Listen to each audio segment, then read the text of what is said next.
听收看《野球名人坊》，我是林依文，我是东哥黄宗义。东哥先前的节目呢，我们跟文化大学的前总教练陈定才教练，我们聊了很多他昔日子弟兵王柏荣，不论是说他在这2年的日职的表现，或是给他的一些建议。那有兴趣的球迷朋友们可以点之前的集数来收听或是收看。那今天呢，我们要继续跟教练来聊聊了，因为教练带过的球员真的是数不完，很多人都在职棒舞台上发光发热。那这边跟大家聊一下，像是杨耀勋、郑凯文、詹子贤，还有朱志杰，还有近期的林安可、刘志荣等等嘛。那这么多的选手当中，教练有没有哪一个选手真的会让你觉得说，他还蛮特别的？我想在文化出身的球员很多都很特别的哦，这个要数的话还数不清哦。但是站在教练的一个工作，我们都希望他们一个一个在职棒的舞台能够发光发亮，这个就是我们当教练的一个职责。对，所以在里面来讲，好几个都过去来讲，像杨耀勋，他也是很特别的一个选手。他能打能投，速度又快，臂力又好哦，这个也是很难得的一个，对，他是很难得的一个选手。那当然还有很多，像现在的王柏荣啦，朱一贤啦，这很多，还有郑凯文哦，这兄弟的这些投手都非常出色。对，如果说一时要念出来，我还数不清。对，其实文化大学也是算是这个中职的一个摇篮啊。那你培育那么多的选手了，那加入到职棒之后，为了要去，当然是要有一个很好的一个能够去发挥他们的一个潜力啊。你在大学那个时期的时候，比方说杨耀勋啊，像林安可他们、苏志杰他们啊，比方他们都是一些2到垒的选手，你会给他们定位在什么样的一个这个应该守备位置吗？一般这个我们都会跟选手做一个沟通，对不对？那我们希望他是什么样，我们也给他建议，然后他自己本身他想要怎么样，我们还是要尊重。这个是可以说是教练跟选手的一种对，这个一种沟通啦。那我们知道他的倾向之后，那我们就尽量让他去朝那个方向去做啊。那如果是没有摇摆不定的，那我们给他建议，那他会按照我们的一个步骤去做。对，所以我们说是在这个良性的一个建议了，良心的一个建议，我们不希望说用强迫性的，对不对？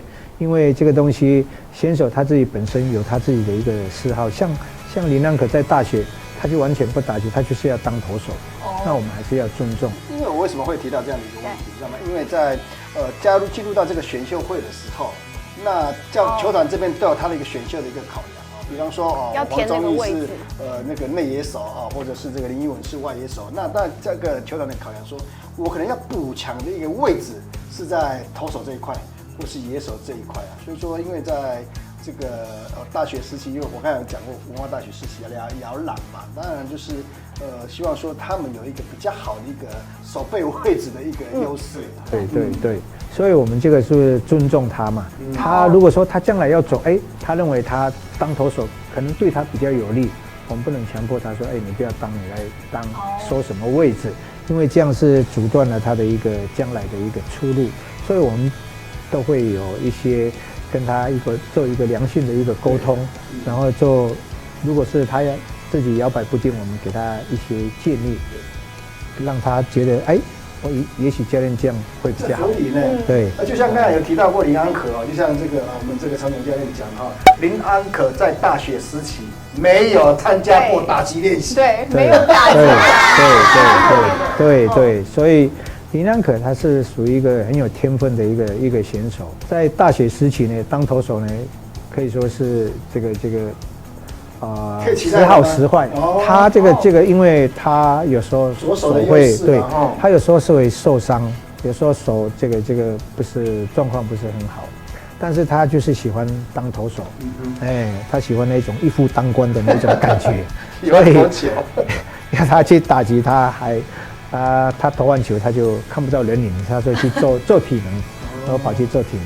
但是看他现在在职棒的一个发展跟表现，可以看出他的一个打击的一个天分。对，所以其实当时可能教练也有看到安可的打击天分，然后只是说尊重他，他毕竟非常想当投手。我自己是希望他能够来打，因为我们这个打击的阵容啊，会多出一个强棒出来。你们有缺吗？啊，不还是这个我们还是希望多一支比较强的，那是更好。因为林安可，但是我们是看到他的一个 power 是相当可怕的一个选手。那大学的会有二刀流这样的想法吗？二刀流是后面大家这个才流传出来的啦。以前我们那个年代，又是投手又是第四棒的，都以前都是这样二刀流的啦。当投手还可以当这个守备者。对呀，所以那个时候是这个样子。现在来讲，是因为这个分工的更明确一点。对，是那个什么大谷翔平出来之后，人家喊二刀流，我们台湾就跟着流行，哇，要二刀流，就是这样一个流行的一个名词。其实早就有了，对。所以在以往来讲，可能也不是那么不常见，就是了。对，因为以前没有那个名词了。以前只有镰刀、菜刀，哪里有二刀流？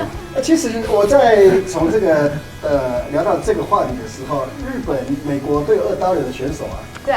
比方说他们这个联盟啊，投手在上来打击，不就是二刀流吗？你知道吗？但是只是说，他只是代打而已吧，指定打者。像这个，像陈伟英也会打。中央联盟的话，对，他也要打。对。陈伟英也是二刀流。只是说。好不好表现的好不好这样子而已，没有啦，不能用这样子来去做这个分裂。收回刚刚的话，中央联盟大概就是说，他们那个联盟就是投手要打击啊。对，正确的二刀流的一个说法，就像这个大谷翔平，除了投球之外，对，教练会排他打击，在还没有当投手的那一天，还可以去守备。对，变成野手的一个身份，那个才是标准的二刀流。对。那中央联盟投手要可以打击，那不算，对。因为大部分大家都会选择其中一项这样。然后刚刚教练也提到说杨耀勋这名选手嘛，那他在大学的时期也是尊重他一件想当投手吗？还是那时候是我是希望他能打也能守，然后呢不打的时候呢看能不能来当投手，因为他是走投嘛，走投是比较少嘛，而且像他速度这么快的。对不对？但是很可惜，就是控球上是问题蛮大的。还是左手的控球都比较有问题。不一定了哈。不一定，这个不能一概而论的。对。所以教练那时候也是看到已经有看到他的打击天分。对，因为他速度快，他一上垒几乎只要你投手一不注意，他那个我们台语讲查拉卡，对不对？就是对投手的投球动作，对，他就对在瞬间的一个爆发，对他那个速度非常快，对。大概意思就是简单来说，应该这样你会比较听得懂。他跑步的时候看不到他的脚，就看到灰尘，就是漫画那种圈那种。他脚程是很快，他脚程是很快，对。他脚程是很快。原来如此，所以当时他可能气头重打的时候，教练您的想法，我也是觉得很好啊。我也是觉得很好，因为他投球的贡献度没有打击这么好。加上他手背，他那个外野传回来的那个速度啊，真的是非常快。这个是少有了，少有。对，又能打又能投，又速度又跑垒的速度又快，跑垒速度快，那个当教练的最喜欢用这种选手。里面讲到一重点。脑筋反应又快，对，杨耀勋对。其实从你这个文化大学的这些目前的明星球员，几乎都有这样的一个特质脑筋对判断的很好。所以我在看选手的时候，我还是会观察一下他，他这个选手怎么样，品性怎么样，然后过来就是跟他们有一赛的时候，我看他整个在比赛的一个过程，他的一个特色在哪里，他的将来性。可塑性有没有？你不要看现在很好，他将来不见得会好，所以你要去发掘一个选手，你还要发掘他的将来的一个可塑性有多高，是很好的，抓来训练，他的进步空间就很大。他在球场上相当活跃的意思。对。因为刚刚聊到就是投打都可以，也要讲到一位选手是2019年。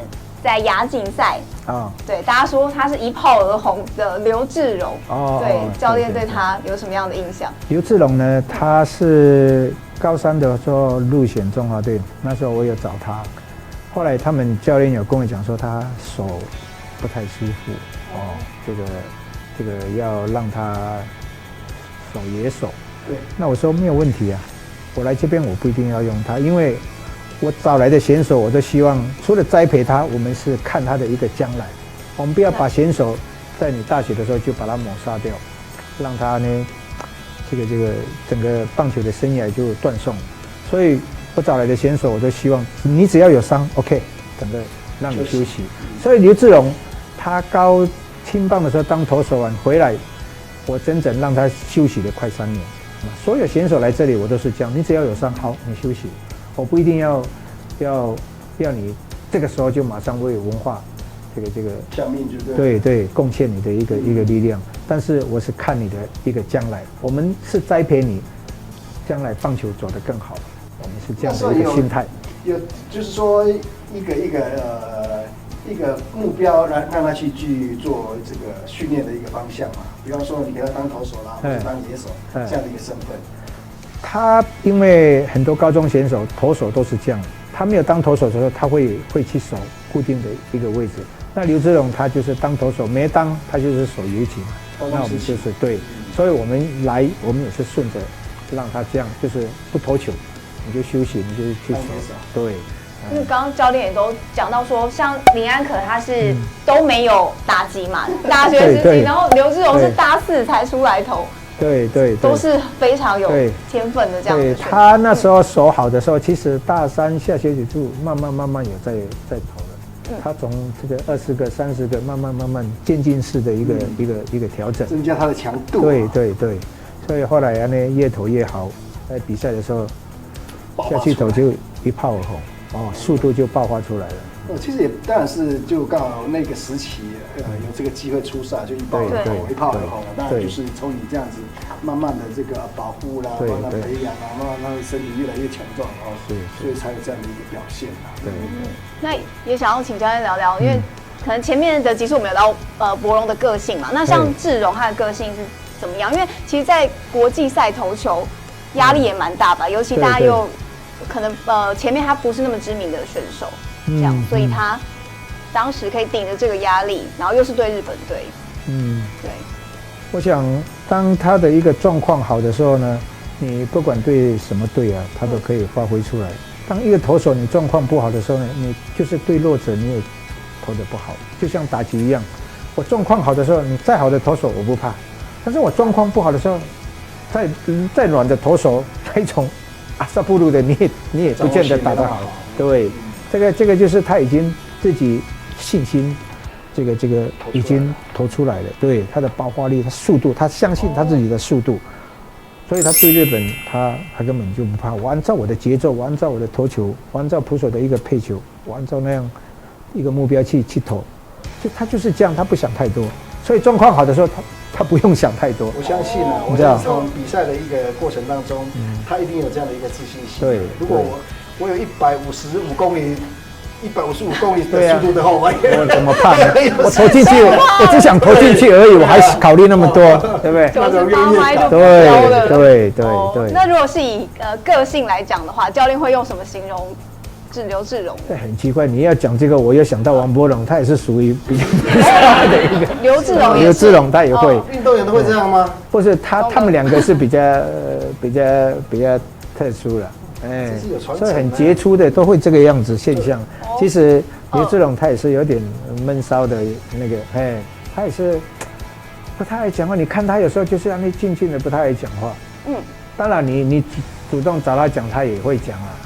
他照理讲，他跟王柏荣是可以说，你说外向又不像外向，你说内向他又不会，应该是属于比较中性。他该讲的时候他会讲，不该讲他就静静的，就是这样。那感觉大学培养出来的一些天生好的都是巨电王。你觉得打得怎么样呢？很好，蛮开心的，打得不错。谢谢大家。对。有吗？东哥那个运动员的闷骚吗？其实我也是这样子，以前在受到这个记者访问的时候，我大概就最多讲3个字了。很不错。你好吗？我喜欢。继续加油。对，运动员都这样子了哈。所以说你要把这个对运动员的看法稍微做一些改变。其实我们稍微做一些改变，我们都是很温柔的。对，虽然据点，但内心其实很多想讲的。对，他们都很帅，可是他们都很温柔。对，也要聊到，因为刚刚其实提到这些选手有一个共同点，就是都很会，都是强棒。那其实包括像詹子贤、朱玉贤、李安可等等，那大家也会很好奇一个点，因为有流传一句话，就是文化专门出产这个强打嘛。那教练觉得这个原因在哪里？我想跟我们选材是有关系的，因为我比较喜欢找一些个子高大的。你个子高大的，这个把他训练出来，他一旦这个发挥出来的时候，你看他可以棒定江山，但是你这个个子比较小的，他外野都跟你守前面了，你连安打都被接到，你说你怎么发挥，对不对？那你找一些身材好的，你把他训练好，他打击好几个，你如果说有找5、6个都是这种会打全垒打，你看你球队有没有占优势？对，那是占优势啊。我不是全垒打，我就是3垒安打，我只一个人就跑到3垒，那我小个子的那个推打的1垒安打，我要分3次才到他3垒呢，对不对？我一棒我就可以，不是全垒打就3垒安打，你说找哪一种比较好？对不对？当然你这些像条件不错，像统一郑凯文，教练体重你也知道成绩也不是很好，但是我是看他身材184、85，哇，这个肩膀又宽，我说这个不错，抓来训练，对不对？所以把它。可是我又觉得不公平呢。我刚才想说小个子的球员现在在哭。不是，我说文化大学的为什么都找到180？哦，你说怎么找得到？为什么其他学校都找到165？有的在看不一定啊，有的在看他是想看机关枪的，对不对？每个教练看的不一样。为什么180公分的这些大帅哥都跑去文化大学？难道最高学府海拔比较高？对，空气比较好好山好水，对不对？不是，我刚好山好水好温柔。我刚刚以为东哥说，那些比较小个子、巧打的怎么办？的确啊，像陈教练讲的话，的确有他的道理啊。比方说球队落后2分的话，你要追这2分，如果是算短程的打者的话，要打6支才有办法追平这2分嘛。如果是大炮型的，1支砰全垒打就超前了。对，的确会有这样的一个优势在啦。那当然就是说，在球场上本来是有这样的一个优势在，只是说为什么180公分的都跑去文化大学，也不是我个人的问题哦，是所有在大专的这个院校当中都有这样的一个疑问哦。真的哦，真的。其实也不全然就是找大个子的，如果是矮小，他各个方面都很好，速度快又可以盗垒，手背又非常稳定。对不对？背力投球又准，有哪些呢？我也是换这样的。像这个小个子的这个文化大学出产有哪些？对，教练有什么例子？你看嘛，都180公分嘛，想不出来了嘛。东哥小对啊，也是有，但是他没有。台体大，其实我们那个时候的小朋友的个子真的是算比较中等的。然后就跟文化大学对战的时候，比方说赛前都会有两队排一排嘛。奇怪，我们的选手看对面的文化大学的为什么都仰角？都在2楼的选手，对啊，然后就穿衣服都穿球衣，都穿得好，都好帅啊，就穿得很合身这样子。有时候心理上比较不平衡。有一个很好笑，我们以前就是中华队在新庄找我们文化的友谊赛，中华队。然后呢，比赛完的时候，中午可能就是下午有5点有那个比赛嘛。那个兄弟的一进来，那个杨将说：“你们这个是哪一队的职棒队？”他问我说：“哇，那时候在兄弟以前那个杨之龙，不是快190吗？还有统一那个林威志，他也是快188、89，对不对？哎，林明杰也是。他们那时候一看，他说：你们是哪一队的职棒队？”我都出产那个高个子但是我还是要给教练一点压力，所以刚刚教练想到例子了没？有没有比较矮小，然后各方面没有理由不录取的这种？这个现在临时要找这个，临时我找不到这个比较小个子的比较好的。以前我看你看那么印象，还是这个东哥您可以补一下吗？那当然，因为我们每个大专院校的教练哦，比方说高中的比赛都很关注了。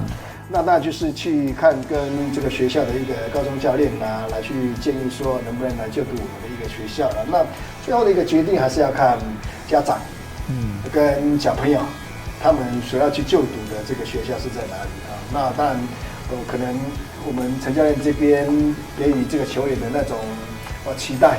可能会比较高一点的，可能高个子就会往这个文化大学这边嘛。我的看法呢是这个样子。原来如此。其实我找这个高个子也不是说他高中就已经很出名，他高中有时候是可以说是名不见经传的一个选手，根本也没有当过国手，也没有那个，就是光看他这个个子有一个可以了，就是那个陈伟志在台电，他就是个子小小的。这个很好笑，以前美国的这个大联盟的来台湾，好像对中华队的时候，他在打那个外野，他看着个子小，他守外野，结果那个陈伟志一打到现打那个墙壁，打到前面打墙，他们吓一跳，怎么个子这么小，这么会打？手腕应用会比较对这个选手比较熟悉，个子并不高，对，可是他的一个打击爆发力差不多跟190公分的这样的一个爆发力是一样的。哇，你了解吗？是一个也是算是一个打击的一个天生的好手啊。对，你看他陈教练就可以找到这种个子并不突出的选手，但是有190公分的一个这样的一个实力。哇，那脚程也快吗？当然都是目前在。刚才陈教练讲，他目前就业在这个台湾电力公司的一个棒球队，都是中心打者。那在应该说业余的一个国家代表队，几乎都是三垒手了，都是三垒手。每一届的一个入选的一个。他本来是可以去职棒，有职棒的在找他，但是他不想加入，他想自己，也许这就是他人生规划嘛。对，他要把自己定位在能够安安稳稳的，对不对？就是这样。所以教练，您知道他的考量就是这样。对，他就是想就是公家机关嘛，做一辈子，然后最后那个退休金就这样，他想安稳一点。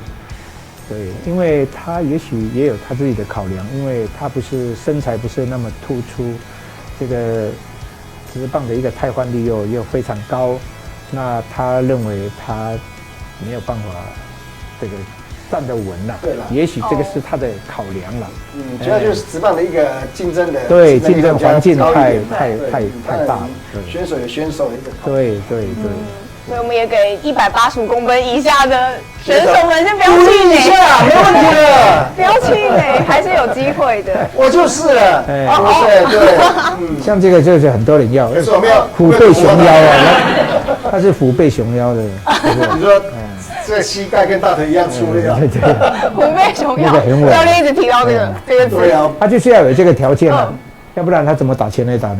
你看他个子也不是很高，不能这样讲，我是对不对？这个。他只是比厚实而已，他只是比他矮一点点而已，对不对？选一来，王柏融矮一点点而已。扯到我来把话回来。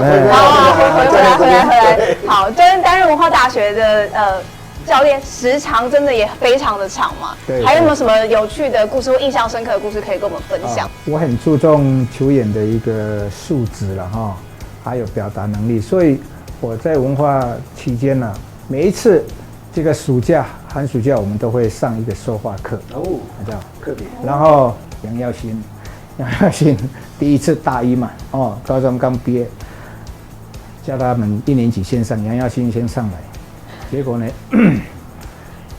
大家都静静的听他讲，我就开始听到那个作者咣咣咣咣咣咣，我说地震吗？原来是手发抖，这么抖，对，发抖。然后他说。教练、总教练，教练，各位学长，大家好。然后就在那边一直笑了，讲不出来一直笑。我说好，下来，下次要比今天还要多。就这样。后来就是第2次的时候，又比之前又多了几句话来讲。好，慢慢就进步。他到大4的时候，我们在台南有一个4大棒的一个世界大学棒球比赛，在台南办的。那时候记者来问我说。你们这一队谁是将来的明日之星？我就指那个杨耀新跟江建民。然后记者去采访这个杨耀勋，杨耀勋那里讲话滔滔不绝，哇，讲话我说哇，这个人怎么呢脱胎换骨一样呢？刚开始对，就是很有成就感。我们在训练选手，不是说只有训练他的球技，像我集合我都会教他们待人处事一定要有礼貌。像我们学校的这个工友啦、扫地的阿姨啦，或者是后面的警卫，看到阿伯你好，阿姨你好，我们是这真的是礼貌要求的非常那个。我希望我的球员他的素质是好像不要说看到人都不懂得跟人家打招呼。当一个球员，你球技要好，你这个待人处事也要好，也要有礼貌，因为你没有教他，他会变骄傲，骄傲起来你反而不好教。你就要把他盯紧，让他知道说哇，这样是对的。所以我在文化这个21年了，其实我在训练球员，除了一进来帮他们调整动作以外，就是每一次集合，我会关心他们的课业，你昨天有没有去上课？以前我没有上课的，你知道我们那个跑道，那个统一那个邓志伟跑40圈啊，我都在那边数，没有他没有去上课啊，被我抓到了，老师有讲啊，你不用练球，来到这个跑道。那200公尺的跑40圈，哇，5圈就是一个镇，刚好这个8个镇那里，那他有点记住了。对他为什么你跑步？他为什么会跑步？跑完就那个脸都已经是扣贵宾了。我教练，我记住了，好几个了，有好几个他们就后面他就会去上。那个最痛苦的有一次那个陈江河那个。大四的，考完就跑来跟我讲，教练我延毕了，什么延毕？我英文不会过啊？为什么？我都没有写，我不会啊。好，来，我就叫他是哪一个老师？结果一去他们英文系的办公室，哇，一个英国人，我就用英文一直跟他讲。你今天是不是爆料他的那个啊？爆料出来。后来是补课，因为我跟他讲说他是中华队的那个然后又时常代表学校你不能用这种一般联考生的那个来做标准我看你用什么方式让他去再给他一个机会，去补课也好，就这样。后来就是让他再去补课，然后那老师就答应说让他过。教练有没有那种反过来的，就是说你刚刚讲的那个一上台他就侃侃而谈的那种？有啊，但是他没有去职棒。像我们有一个是赵品维，他可以说是平均每一科平均下来就90几分，这是我们棒球队有史以来可能是最突出的一个。他认真到什么地步？学校今天他上这个外系的课，刚好那老师不在，他自己回去就把那个时间就花在上那老师的课，他就看那老师的书，一直看，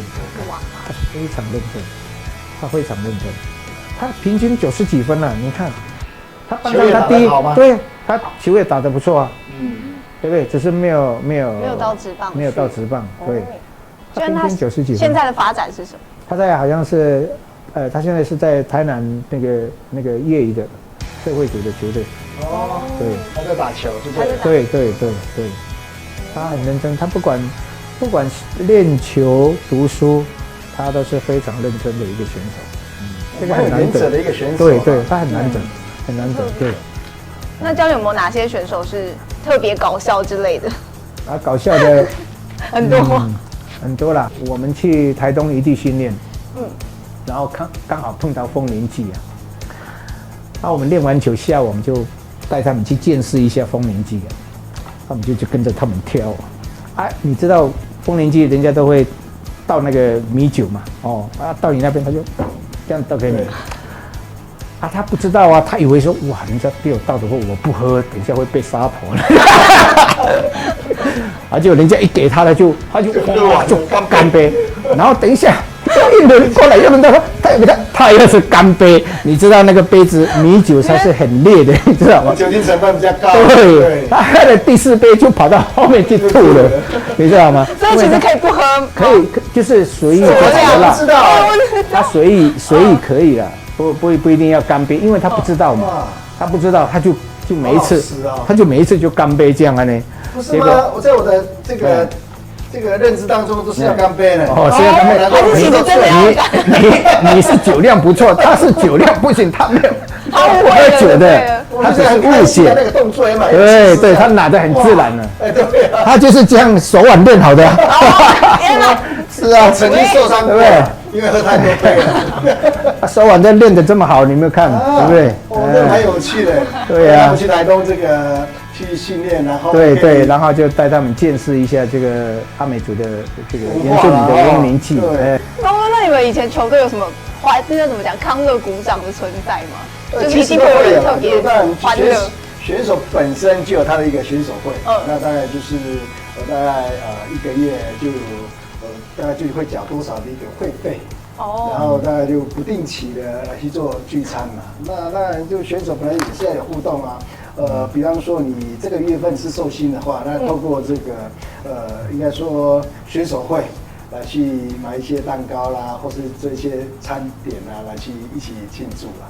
那我觉得跟庆祝没什么关系，明明是去折磨那个寿星，成分比较高一点啊，让他醉了。对。那除了这些之外，可能就是会有一些聚餐啦，那可能寿星完全没有吃到东西啊，可能在那边就可能联络一下感情跟气氛就对了。的确需要有这个样子啦，对嘛？我选手都是大男孩哈，可能就有时候选手在一起。就会比较活泼一点，对。就像网络上讲的，一群男生聚在一起，就会有时候智商会降低，就是会比较幼稚一点啊。应该女生也会吧？这会是男生？没有啊，网络上说的，是吗？没有，那东哥应该说，就是在例如说球场上，总会有那种我就是会有那种比较出来带气氛的那种人，你会有印象？当然都会有啦，那就看个性啦。那可能就像在前面所提到的哈，那他陈家人在选选手的时候，看选手的时候，大概就是会去看这一点，就表示说，如果你在球场上会比较活跃的话，可能在未来的一个培养上，会有不错的一个成绩。那陈家人是往这个角度去看。对，那在私下可能跟球员相处上，教练还有没有什么让你比较记得的故事？还有一次就是我们有时候1个月的时候会找选手，就是比较爱唱歌、比较爱闹的，去卡拉 OK 这个唱歌啦，让他们放松一下。那当然就是利用礼拜6的时候，他刚好有一个选手，他是比较皮，他刚好舞池有一个男的在那边跳，他也喝了不少酒，他就看到他在跳到，他就想表现他的武技，下去，他把那个原住民的那种舞踢来踢去的，踢到那个人都看到，这个人怎么这样？赶快闪到一边，因为他的腿又粗那个跳那个步伐又大，本来在那边跳的那个男孩子一看到这个人，又高大那个腿又粗，因为夏天嘛穿短裤，怕被踢到，赶快闪到旁边。这个，所以有时候带球员的时候。给他们放松，有时候对他们是，因为平常被操嘛，对不对？那你有时候星期六带他们去卡拉 OK 几个比较爱玩的，比较活泼的，带他们去唱歌、跳，喝酒这样。对，可能这个就是比较就是跟教练之间的一个互动啊。对。你会不会去碰到就是说，因为他们在高中时期啊，几乎在所有的一个生活都是被这个。学校啦，教练所绑死，然后上大学之后，会不会突然间这个时间多了，比较自由了，会不会意识会？但是我们就是一定会，因为我们晚上都有晚点名，所以我们不会让选手说来这边松了，整个就放掉，我们会马上就抓紧。大学生你想说解放？对，我们这个都会适当的给他们放松，譬如说礼拜6、礼拜天该放松，我们就不点名。那其他的我们是尽量，这个要控制住他们，因为这个很怕人家家长把小孩子送到我们学校，你在管理上如果没有注意的话，他一变学坏的话，人家家长都会找我们，对不对？所以我们在管理上，我们该紧的时候要紧，该松的时候要松，还是要给他们成为一个大学生的一个空间了。让他们生活上有一个空间。年轻人嘛，都是血气方刚，对，谁没有20岁过嘛，对不对？你有没有20岁过？当然有。然后呢？没有，我是很乖，自己说。心虚耶。那最后你要请教练有没有什么话要勉励一下你的子弟兵，无论是在职棒，或是像教练刚刚讲在业余的棒球队的子弟兵们？我是希望他们既然走了这一途棒球之路哦，那希望他们就是继续的一个努力，精益求精了哈。我们希望他不要满足现状，好的不要满足现状，能够现在网络这么发达，能够尽量吸取这个美国、日本啦、欧美这边的一个棒球的一个好的地方，你要不断的去学习进修哦，不管是在球技上，甚至在这个运动力学哈，还有这个心理学方面，你可以进一步比人家学的更多。我想你在面临低潮啦，或者是在球技碰到一个瓶颈的时候呢，你能够有所突破，你能够找对方法来突破。我想这个是当一个选手必须要继续努力的一个地方。了解。那东哥这边还没有什么要补充问的，或是说明的？其实，在从这个访谈的一个过程当中哈，我们可以从这个我们陈总教练我们宰哥身上哈，得到很多的一个所谓的一个社会经验啊，包括这些就是一个教练哲学等等这些啊，包括在对选手的整个潜力的一个这样的一个培养啊，那从这个角度看到陈总教练培养很多的一些棒球人才啊。其实我也没什么话啊，就是说我来这边，其实以学生的一个身份来倾听这个总教练哈，能够在我们这个节目当中啊，去分享他的一个心得啦。我更是以学生的角色，就是吸收的非常多。那今天就也很感谢陈进财教练来跟我们分享了，无论是刚刚有提到说气头从打的杨耀勋啊，或是未来之星的刘志荣这些故事。那有机会的话，也要再请教练来跟我们一起聊聊棒球。那我们今天这期节目就到这边喽。那也一样，每周一晚上10点要去锁定我们的野球名人房。拜拜，拜拜。